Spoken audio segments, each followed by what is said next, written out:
아멘. 네, 감사합니다. 자, 오늘 말씀은 부르짖으라 보이리라 라고 하는 말씀으로 우리 은혜 함께 나누겠습니다.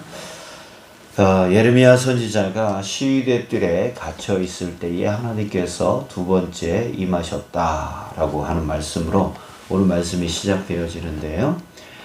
자, 당시 이미 그동안에 예레미야 선지자가 예언했듯이 바벨론 군대가 예루살렘 성을 둘러치고 있었습니다. 그래서 정말 아무도 드나들지 못하게 하면서 물과 양식을 고갈시키는 그런 작전으로 지금 전쟁을 치르고 있는 중이었습니다. 또 이렇게 그래서 이제 물과 식량이 점점 고갈되어져 가고 있는 그런 상황 가운데서 또 이 바벨론 군대가 참호를 쌓기 시작합니다. 이 참호라고 하는 것은 흙 언덕을 얘기하는데요. 이 예루살렘 성은 난공불락의 성이라고 말합니다. 그러니까 높은 이 암벽 꼭대기에 세운 성이기 때문에 공격하기가 상당히 곤란한 그런 성이었대요. 성이랍니다. 그랬을 때 당시에 그 성을 함락시키기 위해서는 흙을 쌓는 거예요. 그래서 그 성벽을 뛰어넘어서 들어갈 수 있도록 거기까지 흙 길을 만드는 거죠. 그래서 그걸 여기서는 참호라고 하는 말로 썼는데 흙 언덕을 쌓는 거예요. 이스라엘 백성들이 그 예루살렘 성 안에서 지금 물과 식량이 점점 떨어져 가고 있고, 그 다음에 또 바깥을 보니까 지금 바벨론 군대가 흙 언덕을 쌓고 있는 거예요.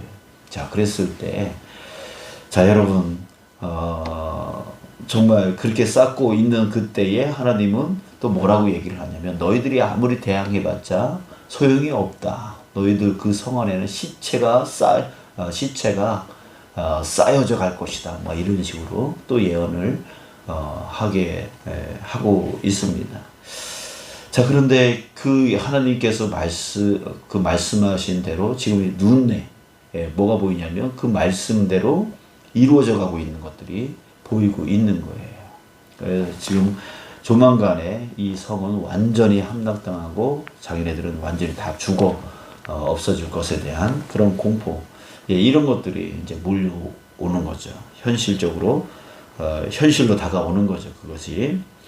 자, 그런데 그때에 하나님이 이런 말씀을 하세요. 6절부터 9절까지 말씀인데요. 그러나 이렇게 말씀하세요. 그러나 보라, 내가 이 성읍을 치료하며 고쳐 낫게 하고 평안과 진실이 풍성함을 그들에게 나타낼 것이다. 7절, 내가 유다의 포로와 이스라엘의 포로를 돌아오게 하여 그들을 처음과 같이 세울 것이다. 8절, 내가 그들을 내게 범한 그 모든 죄악에서 정하게 하며 그들이 내게 범하며 행한 모든 죄악을 사할 것이다.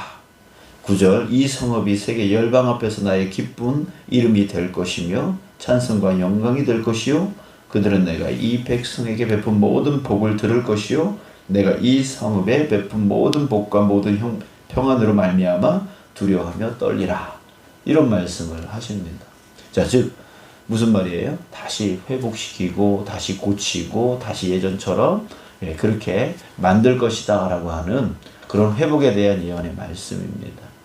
자, 그런데요, 자, 이렇게 하나님께서 다시 회복시키겠다, 다시 고치겠다, 새롭게 하겠다 라고 하는 말씀을 하고 있는데, 이들의 지금 이 말을 듣는 그 이 백성들이 지금 뭘 보고 있는 거예요? 하나님께서 나중에 그렇게 하시겠다라고 말씀을 하고 계시지만 지금 눈앞에서는 바벨론 군대가 진을 치고 있고 지금 흙벽을 쌓고 있고 지금 쳐들어와서 이제 죽이려고 하고 있는 그런 눈앞에 있는 현실은 지금 하나님이 말씀하신 것과 전혀 반대적인 현상들이 지금 일어나고 있는, 현실은 그렇지 않은데 하나님은 그렇게 하겠다라고 말할 때에 여러분들은 어떻겠어요? 여러분들 그것이 귀에 들릴까요? 지금 현실은 내가 지금 고난 가운데 있어요. 정말 엄청나게 어려운 가운데 있단 말이죠. 그런데 하나님은 야, 괜찮아. 내가 회복시켜 줄 거야. 내가 고쳐 줄 거야. 이렇게 말씀을 하신단 말이에요. 이게 항상 우리가 고난 가운데 있을 때 하나님은 항상 우리에게 그런 말씀을 해주시잖아요. 위로해 주시고 너 힘내라. 내가 너 도와줄 거야. 내가 너 이끌어 줄 거야. 내가 너 목자 아니냐. 너를 푸른 풀밭과 실만한 물가로 인도해 주실 거야. 하나님 이게 항상 그런 말씀을 우리에게 약속해 주지 않나요? 근데 눈앞에서는 뭐가 그런 모습들은 안 보이고 저 현실적으로 고난이 계속 있고 어려움이 계속 있고 산 넘어 산이고 이런 현실을 겪고 있을 때에 그 하나님께서 나에게 베풀어 주시겠다라고 하는 그런 은혜, 내가 널 도와줄 거고 이끌어 줄 거다라고 하는 그런 말씀, 이 말씀이 귀에 들리나요? 들릴까요? 지금 현실적으로 그 바벨론 군대가 막 쳐들어오려고 흑벽을 쌓고 있는데 하나님이 이렇게 말씀하신다고 귀에 들릴까? 들리지 않을 것 같아요. 들리지 않을 것 같아요. 들리지 않고 정말 뭐 그렇게 말을 해봤자 지금 현실적으로 저 사람들이 지금 우리 쳐들어오려고 흑벽을 쌓고 있는데 이거 어떻게 된 거냐. 그래서 그 두려운 마음에 하나님 말씀을 온내가 내었고 들리지 않고 아무리 회복시켜 줄 거야 도와줄 거야 라고 해도 귀에 들리지 않았을 거다라고 하는 것이죠. 역시 마찬가지로 우리도 고난 가운데 있을 때에 이 눈에 보여지는 이 현실이 너무나 힘들고 너무나 어려울 때에 아무리 하나님께서 도와주겠다 이끌어주겠다라고 그렇게 말씀을 하셔도 그게 잘 들리지 않을 거다라고 하는 겁니다. 자, 그런데 우리 성경에 보면 그 하나님의 그 약속을 붙든 사람들이 많이 나와요. 그들이 그 고난 안에서 벗어났기 때문에 하나님 말씀이 들린 게 아니라 여전히 그 고난 가운데 어려운 가운데 있었음에도 불구하고 하나님께서 내가 너를 도울 거야. 내가 너를 이끌어 줄 거야 라고 하는 그 예언의 말씀을 믿음으로 붙드는 그런 성경의 인물들이 많이 나와요. 그 대표적인 인물이 누구냐면 바로 사무엘의 어머니 한나예요. 우리 한나를 한번 보시죠. 그 한나, 이 사무엘의 어머니 한나는 엘리 제사장이 이런 말을 했어요. 평안히 가라. 이스라엘의 하나님이 내가 기도하여 구한 것을 허락하시기를 원하노라. 이렇게 말을 해줬어요. 그랬더니 그 다음부터 얼굴빛이 다시는 근심의 빛이 없더라. 이러면서 이제 더 이상 그 힘듦과 어려움 가운데 처하지 않고 하나님께서 엘리 제사장의 입술을 통해서 자기에게 평안이 있기를 원하노라 라고 했으니까 평안을 주실 거야. 이 믿음으로 이제 다시는 얼굴빛이 수색에 잠기지 않는 그런 삶을 살았다 이렇게 말하고 있습니다. 자, 그런데 상황은 바뀌지 않았어요. 여전히 자기는 자식이 없음으로 인해서 그 자기 남편의 또 다른 아내로부터 계속 비난을 당하고 조롱을 당하고 힘듦을 겪고 어려움을 겪고 있는 그런 상황이 현실적으로는 너무나 어려운 상황이는 그 당시에는 자식을 못 낳으면은 우리나라처럼 자식을 못 낳으면은 뭐 쫓겨나기도 하고 막 이런 때가 있었잖아요. 그런 것처럼 이 당시에도 역시 마찬가지. 이 한나가 있었던 이 시대에도 자식을 못 낳으면 하나님께 저주받은 사람이라고 조롱받던 시대였단 말이죠. 자, 여전히 현실적으로는 상황이 바뀐 게 아무것도 없어요. 자식 아직 못 낳고 있어요. 그럼에도 불구하고 이 한나는요, 다시는 근심의 빛이 없더라. 이렇게 말을 했단 말이죠. 자, 왜 그랬습니까? 자, 믿음으로 받은 거예요. 평안이 있을지어다 라고 하니까 그거를 그대로 믿었단 말이죠. 자, 어떻게 이 사람은 그 힘듦과 어려운 상황, 그 눈에 보여지는 그 어려운 현실은 바뀐 것이 없는데도 불구하고 어떻게 그것을 믿음으로 하나님이 나를 도와줄 거고 나를 이끌어 줄 거고 나에게 자식을 줄 거다라고 하는 그것을 어떻게 받아들일 수 있었을까요? 자, 오늘 정말 이 예레미야에서 가장 유명한 말씀이 오늘 본문에 있습니다. 그 말씀이 바로 33장 3절 말씀인데요. 자, 너는 내게 부르짖으라. 내가 내게 응답하겠고 내가 알지 못하는 크고 은밀한 일을 내게 보이리라. 자, 이 말씀이 있습니다. 자, 뭐예요? 너는 내게 부르짖으래요. 이 부르짖다라고 하는 이 말은 바로 카라라고 하는 히브리어를 쓰고 있는데 절규하다라고 하는 뜻이에요. 너는 내게 절규하도록 기도하라라고 하는 뜻입니다. 자, 그렇게 하면 어떻게 한다고요? 내가 내게 응답하겠고 내가 알지 못하는 크고 은밀한 일을 내게 보이라. 크고 은밀한 일. 그 크고 은밀한 일이 뭘까요? 바로 하나님께서 지켜주겠다. 이끌어주겠다. 이게 앞으로 여기 6절서부터 9절까지 그러나 보라 내가 이 성읍을 치료하며 고쳐 낫게 하고 평안과 진실이 풍성함을 그들에게 나타낼 것이며. 자, 이것은 미래적인 일입니다. 아직 눈에 보여지지 않는 거예요. 가려져 있는 거죠. 지금 현실 때문에 이 미래적인 것은 보여지지 않는 것이죠. 은밀한 일이죠. 아직 이루어지지 않는 일이죠. 근데 너는 내게 부르짖으라. 절규하며 기도하라. 그러면 내게 보이리라. 라고 합니다. 이 은밀한, 이 크고 은밀한 일을 내게 보이리라. 라고 합니다. 여러분들, 우리가 기도하지 않을 때에는 아무리 하나님께서 이렇게 해줄 거야, 저렇게 해줄 거야 라고 해도 뭐가 우선이냐면 지금 눈에 보여지는 현실이 우선인 거예요. 현실 때문에 그 하나님께서 부어주시겠다라고 하는 그 약속이 가려져 있는 거죠. 은밀해지는 거죠. 보여지지 않고 있는 거죠. 그러니까 자꾸만 현실만 보고 걱정, 염려, 근심, 두려움 속에 빠지게 되어지는 거예요. 그런데 너는 내게 부르짖으라. 지금 한나가 뭐 한 거예요? 한나가요, 엘리 제사장이 한나한테 이렇게 얘기했어요. 야, 너 술 좀 끊어라. 왜 그러냐면 너무나 고통스러워서 너무나 힘들어서 정말 하나님 앞에 나와가지고 중얼중얼 하면서 정말 그 답답함을 하나님 앞에 어떻게 표현할 길이 없어가지고 하나님 앞에 무릎 꿇고 막 이렇게 하는 그 기도, 그 절규하는 그 기도의 모습이 엘리 제사장 눈에 어떻게 보였냐면 술 먹고 중얼중얼 거리는 거와 비슷하게 보였다는 거예요. 그래서 야, 너 술 끊어라. 이런 말을 했단 말이죠. 그럴 정도로 이 한나는 하나님 앞에서 절규하도록 기도를 했던 거예요. 기도를 하니까 이 말씀처럼 3절 말씀처럼 너는 내게 부르짖으라 라고 했을 때 내가 크고 은밀한 일을 내게 보이리라. 그가 절규하는 그 기도 가운데에서 그 현실을 뛰어넘어 그 안에 크고 은밀한 하나님이 준비해 주신 그 놀라운 은혜, 그것이 보이기 시작했던 거죠. 하나님께서 보여주시겠다라고 했으니까 그것이 보여지는 거예요. 그랬을 때 엘리 제사장이요, 그 당시에 영적으로 눈이 영적인 눈이 어두워진 상태였어요.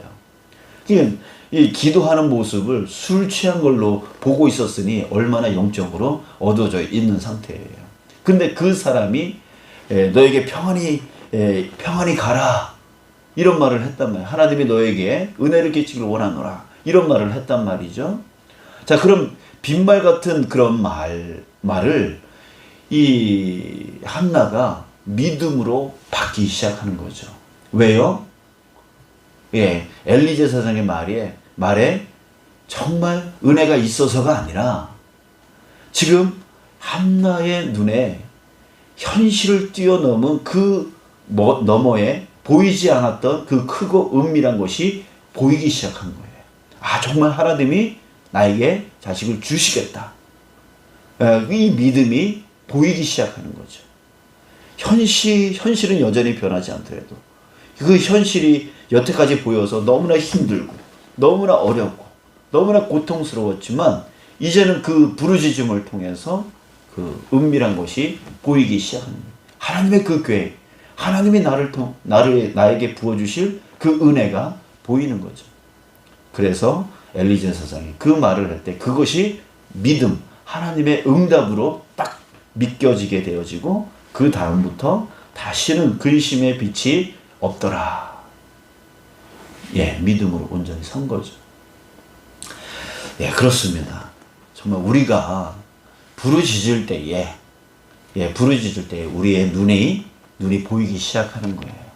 하나님이 나를 위해서 베풀어 주신 그 하나님의 놀라운 계획들, 하나님의 그 놀라운 응답, 하나님이 그 회복시켜 주시고 고쳐 주시고 이끌어 주시는 그 은혜, 이것이 보이기 시작하는 거죠. 현실보다 그것이 더 보이기 시작, 더 크게 보이고 더 믿어질 때에 여러분들 우리는 그 응답 가운데로 나아가는 놀라운 우리의 삶의 모든 모습들이 완전히 바뀌는 그 은혜 가운데 살아가는 저와 여러분들이 될 줄 믿습니다. 저는 이 말씀을 통해서 한 가지 놀라운 것을 깨달았습니다. 뭐냐면 여러분, 기도는요 하나님의 응답을 만들어내는 게 아닙니다. 하나님의 응답을 만들어내려고 우리가 기도하는 게 아니에요. 이 말이 무슨 뜻이냐면 하나님은요 여러분들, 저와 여러분들을 사랑하십니다. 그 사랑의 정도를 따지고 본다면 자기의 아들 독생자 예수 그리스도를 우리를 대신해 죽일 정도로 우리를 사랑하십니다. 그리고 오늘 말씀 2절에서 보면 이를 행하시는 여호와, 그것을 만들어 성취하시는 여호와라고 했습니다. 이 말은 전지전능하신 여호와 하나님이라고 하는 뜻이에요. 모든 일에 능치 못할 일이 없으신 하나님이라는 거죠. 자, 여러분들 이 두 가지, 정말 자기 아들 독생자 예수 그리스도를 날 대신해서 죽이실 정도로 나를 사랑하시는 그 하나님이 전지전능하신 하나님이에요. 자, 그렇다면 여러분들 우리 자녀된 우리가 고통 가운데, 어려움 가운데, 그 어려운 현실 가운데 있을 때 이 하나님은 어떻게 하실 것 같아요? 이미 모든 것을 다 계획하고 계시는 거죠.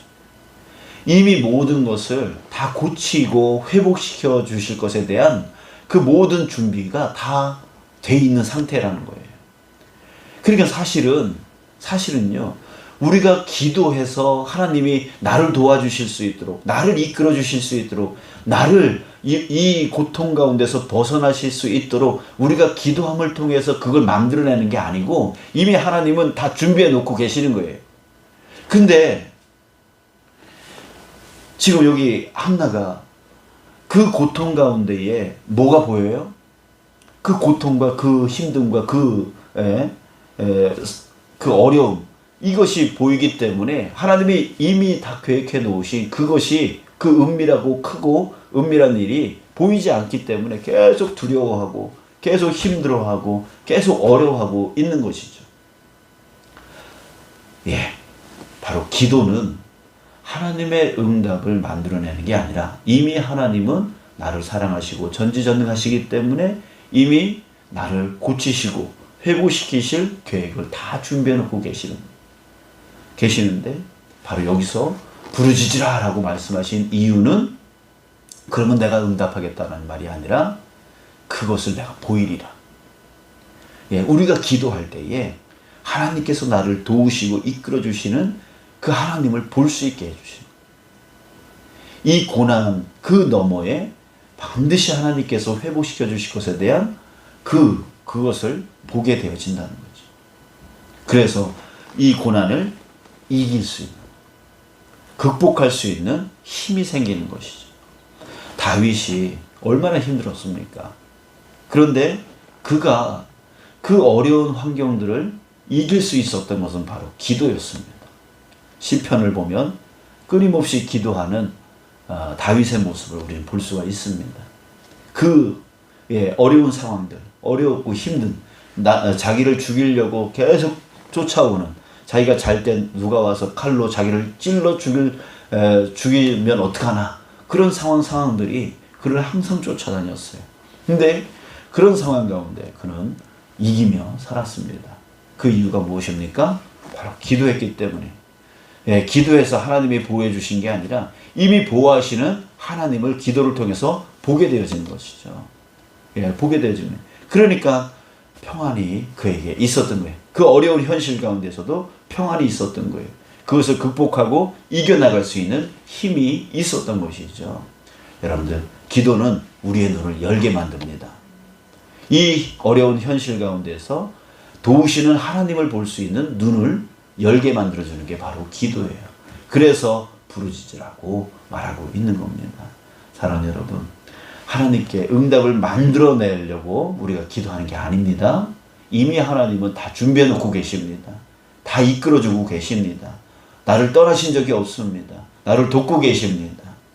그것을 볼 수 있게 만드는 게 바로 기도입니다. 우리 이 시간 정말 소리는 크게 내지 않아도 좋지만 우리의 가슴은 간절함으로 절규하는 마음으로 주님 앞에 간구했으면 좋겠어요. 주님, 내 눈을 열어주셔. 주님께서 나를 도우시고 나를 붙들고 계심을 보게 하시고 주님께서 나를 향한 그 계획, 그 회복의 계획을 내가 알게 하여 주시고 깨닫게 하여 주시고 믿게 하여 주시옵소서. 그래서 이 어려운 현실 가운데서 능히 평강 가운데 살게 하시고 능히 이기며 살아갈 수 있는 자 되어지게 하여 주시옵소서 라고 우리 주님 앞에 간절한 마음으로 구하는 저와 여러분들 되어지길 축복합니다.